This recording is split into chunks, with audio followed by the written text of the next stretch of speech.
The views expressed in this blog are hosted on my own website, are strictly personal, and do not reflect the views of any organization.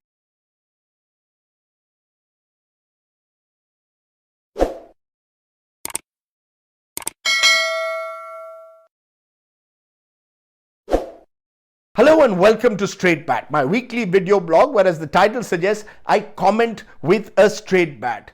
This week, Ram Navmi processions across the country have resulted in communal flare-ups and violence in several parts. It's tragic.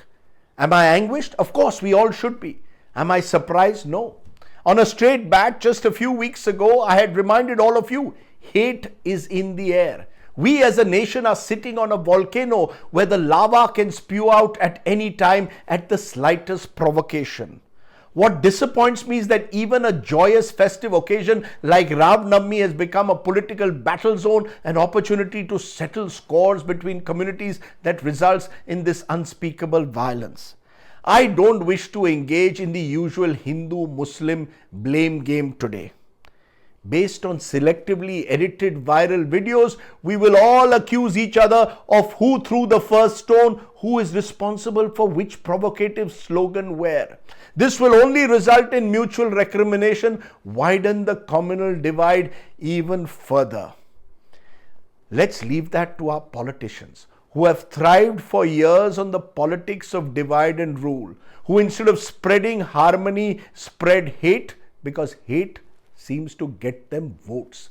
नफरत फैलाना बहुत आसान है, प्यार बांटना बहुत मुश्किल, as I keep saying. Our politicians should be walking the talk when they speak the language of सबका साथ, सबका विश्वास, सबका विकास. From the Prime Minister downwards, they mouth this slogan. But at the end of the day, how many of our leaders have actually spoken out and condemned the kind of hate speech, abusive language, commonly inflammatory language that we are now seeing across the country? How many of them have actually stepped out and ensured that those responsible for it are prosecuted and given exemplary punishment?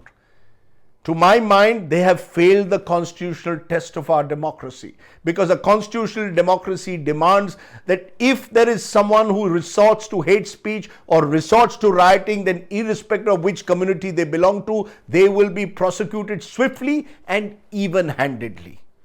My late grandfather was an IPS officer of the 1943 cadre, old IP, and he had once told me, and I quote him, "Every riot can be brought under control if the government of the day has the will to enforce the rule of law." Sadly, many state governments cutting across party lines have failed their basic constitutional duty in the last week. And the silence of our top leadership, to my mind, is striking, because it hollows out this very notion of sabka saath, sabka vikas. But today's blog, my friends, is as much personal as it might seem political. I came back to this country in 1988 at the age of 23 from Oxford with an Oxford law degree, because I believed there was no other country in the world I wanted to live in but India. I believed that there was no other country as accommodating, plural and inclusive quite like India. I must confess that in recent times, that belief system has been shattered by what I see around me. A growing climate of hate, intolerance and division. Being Indian for me has always been in a way about going to Chowpatty, to my uncle's house during Ganesh Chaturthi, the puja, the lovely modaks, and then the Visarjan on Chowpatty beach.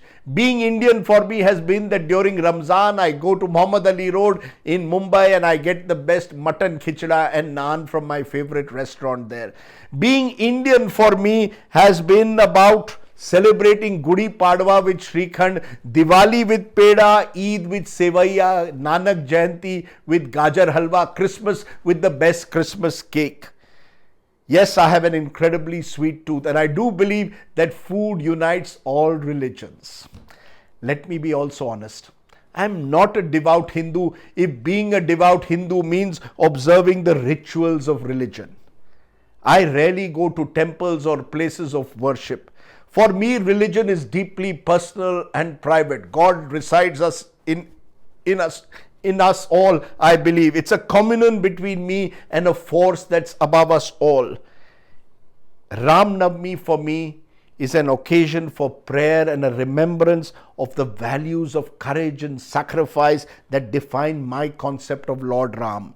I have a picture of Maryada Purushottam Ram in my room, along with a picture of Shirdi Sai Baba and a Ganesh idol. I don't claim to know the intricate details of Ram Navmi, but I do know, or I do believe I know what Ram Navmi does not stand for. For me, Ram Navmi is not about competitive vote bank politics or political Hindutva that uses Ram as an instrument or weapon to garner votes and has been doing that for the last 3 decades in particular. It is not about Ram Navmi is not about loud street processions and frenzied dancing where the music volume and the abusive tone is suddenly raised to an even higher pitch when you are approaching a mosque. For me, Ram Navmi is not about weaponizing Hinduism as a militant force to mimic Islamic extremism.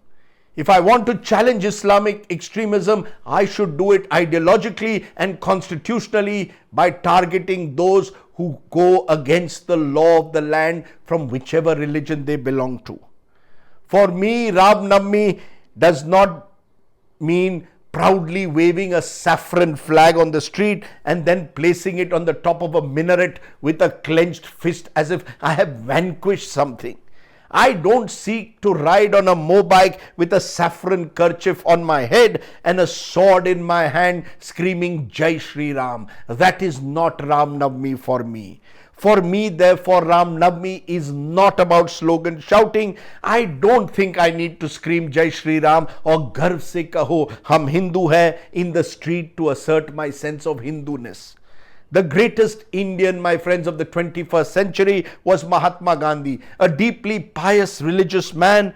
But did you ever hear Gandhi shout and scream Jai Shri Ram or like a war cry or tell the world Garv se kaho hum Hindu hai? Did you for that matter ever see Gandhi go temple hopping to assert his Hinduness? Gandhi's Ram Rajya ideal was not based on religious identity politics, but on the values of humanity and tolerance, of non-violent sacrifice and brotherhood. Gandhi chose his own path to Ram Rajya, as I believe all of us must. But what I do believe is that that path to Ram Rajya can never involve conflict and division and hatred. My Hinduism, therefore, is not based on Hamare 80 Unke 20 dog whistles, because I am not a vote bank politician who needs to win elections through 80-20 vote bank politics. My Hinduism doesn't teach me to judge people by the clothes they wear, the food they eat, who they marry, the rituals they follow. My Hinduism is not based on othering those who follow a different faith. My Hinduism is not about seeking revenge for what happened in the 16th century. It is not about taking pride in demolishing places of worship or indeed breaking the handcart and the right to livelihood of a humble fruit seller who belongs to another community. It is not about calling for economic boycotts or using social media to target and demonize my fellow Indian citizens simply because they belong to another religion.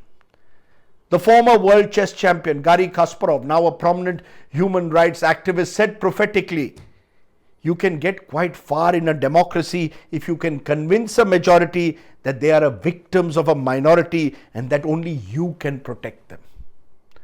Truth is, my friends, I don't see myself as a victim, nor do I see it necessary to assert my religious identity by pitting it against a fellow Indian of a different faith. I see myself as a constitutional Indian first and last, not a majoritarian Indian.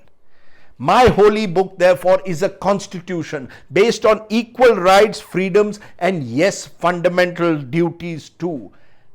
Maybe I am a romantic, but I do maintain that the day each and every Indian, Hindu or Muslim, Sikh or Christian, Jain or Buddhist, Dalit or Brahman, puts the constitution first, we will build a better India.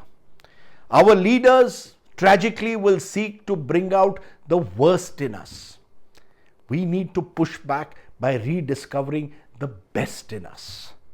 In the name of Maryada Purushottam Ram and the great unifying traditions of Hinduism, let's try and do this together before it is too late.